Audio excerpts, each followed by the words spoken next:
We have Chris McDaniel on the phone. He is running for U.S. Senate in Mississippi, and he is running against Thad Cochran, and we will see if he will break this streak now. What is it next? Is it next Tuesday, Chris? June 3rd, Glenn, next Tuesday. That's correct. Next Tuesday. You're running against Thad Cochran. He is 76 years old. He has been in Washington, D.C. since you were a toddler. That's right. And how are things going? What can you tell us? Very, very well. The last two public polls we've seen, one shows us up by 4 points, the other shows us up by 7 points, and the Cochran campaign is pushing the full desperation button at this point. They're throwing everything they can at us, mudslinging as viciously as they can. Can I ask you about this video of Thad Cochran's wife in a nursing home that they're blaming on the Tea Party, which we'll get into in a second, but can you explain what that is? I can give it a shot. There was a blogger down here. The blogger was acting pretty much by himself, and he apparently somehow took a picture of Senator Cochran's wife. That picture was then later, it seems, used as part of some video that he created. And they're, of course, trying to pin that on the Tea Party and others. But okay, well, hang on before you brush that by. I don't even know if you know this. But Stu looked into this blogger, and I want to show you how Tea Party-like he is. And remember, I'm saying this not to you, Chris, but to this audience. Remember, I told you, be very careful who you're standing next to.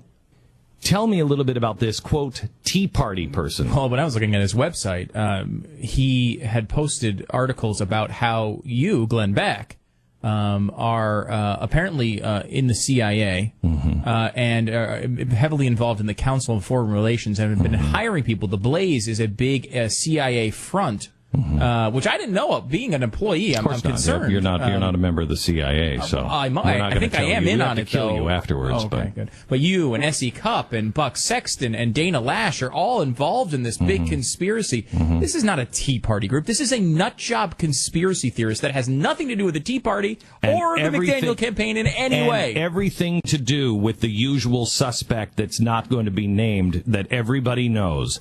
But the usual suspects, that's what these people do. And Chris, I mean, the media coverage on this has made it seem as if you decided to send this guy out to get this photo of this guy's ailing wife. Yeah, and that's just absolutely ridiculous. We have absolutely no contact or knowledge of this guy whatsoever. We've condemned it completely and wholly. It's absolutely ridiculous that he was taking that type of action. Well, I'm not even going to ask what they were trying to prove. I can't even imagine how depraved as a human being you have to be to go into a nursing home and try to get pictures of somebody's wife. Ridiculous. I don't even want to ask what they were trying to prove with that. But I want at least this network to make it very clear that was not the Tea Party.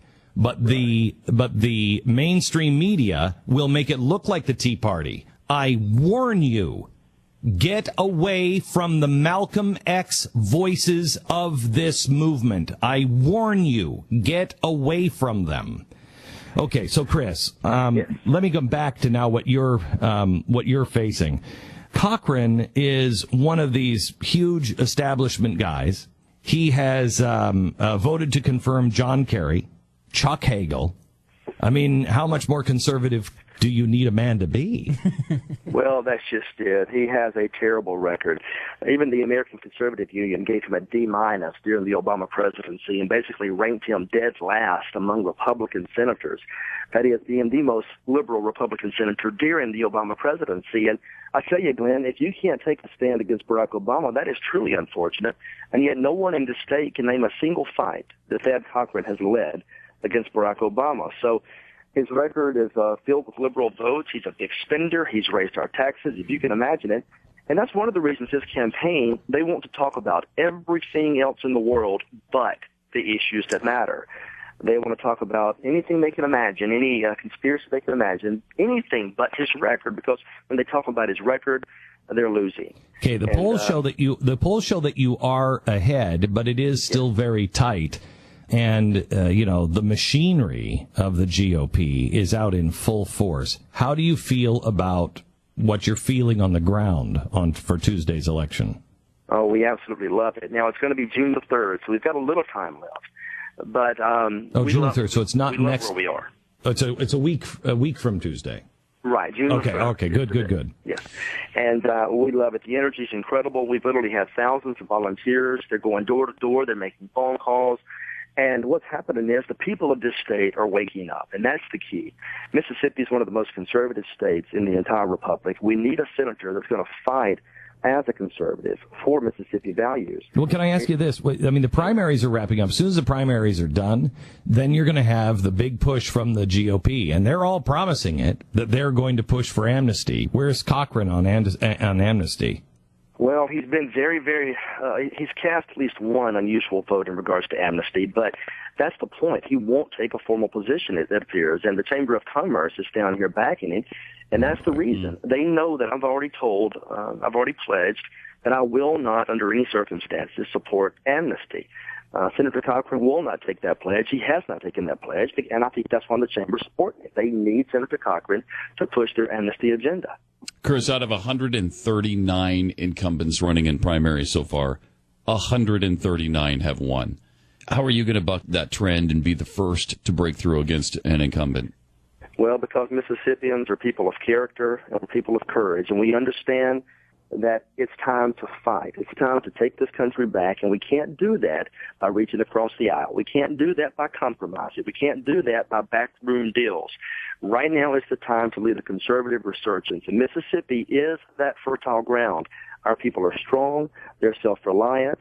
They believe in the things our founders believed in, and they know how serious this election is. That's why we're going to win. This is one of those elections that sets a tone for the rest of the country.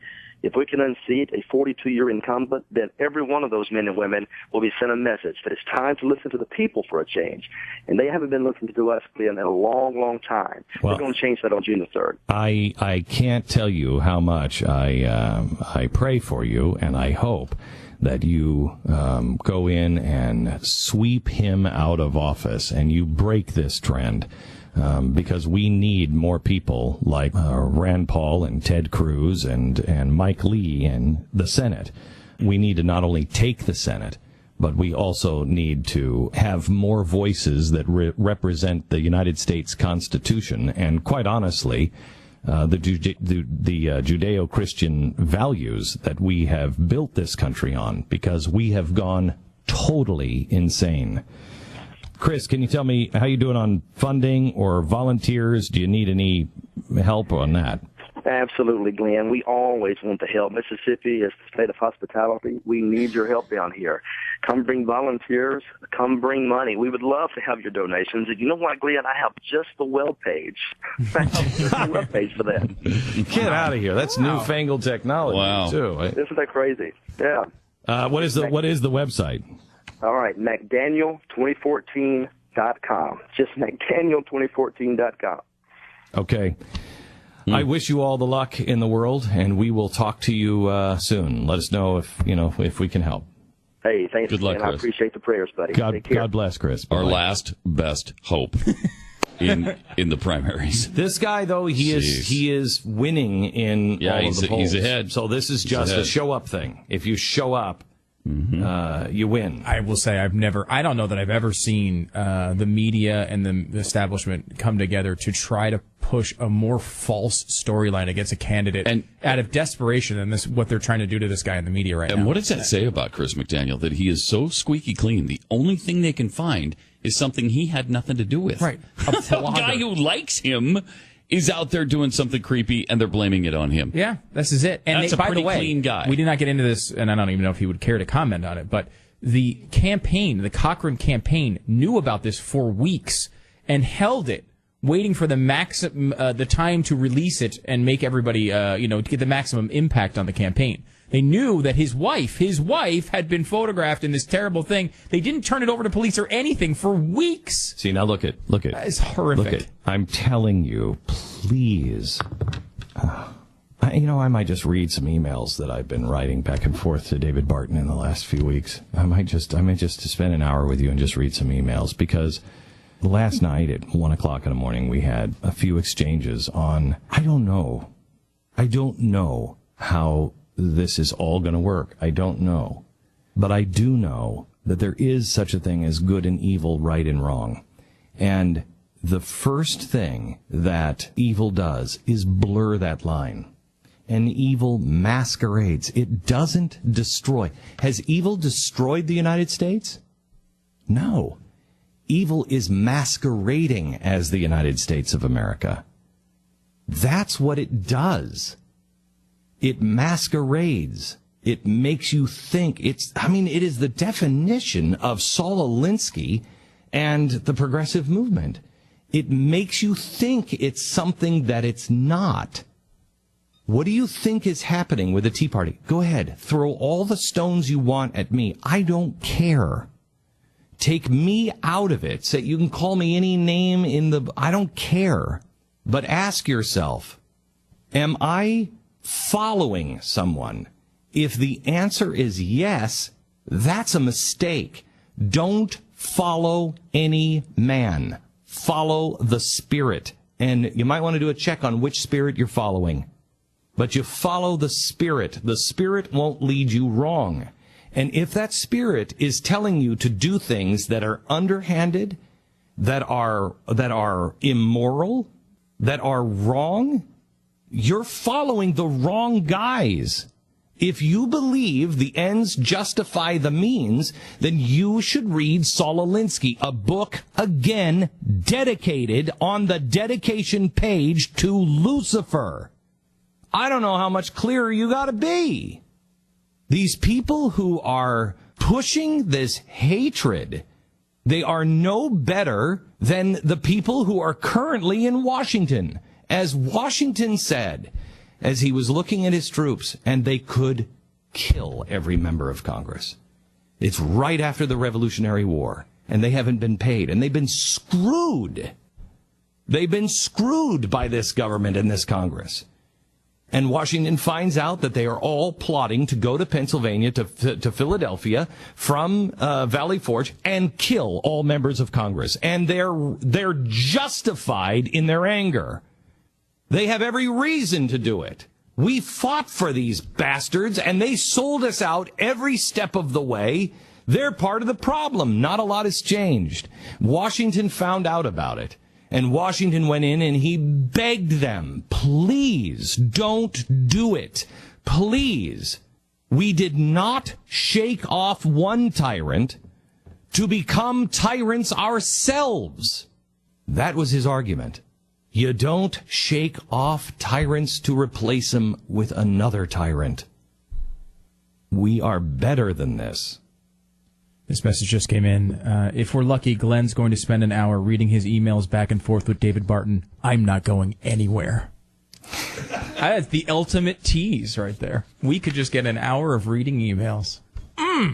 Oh, my gosh. Tasty eating ahead. Can we guess what the final one will be? Glenn, go to bed for the love of God. Leave me alone. Love, David. Sponsor this app.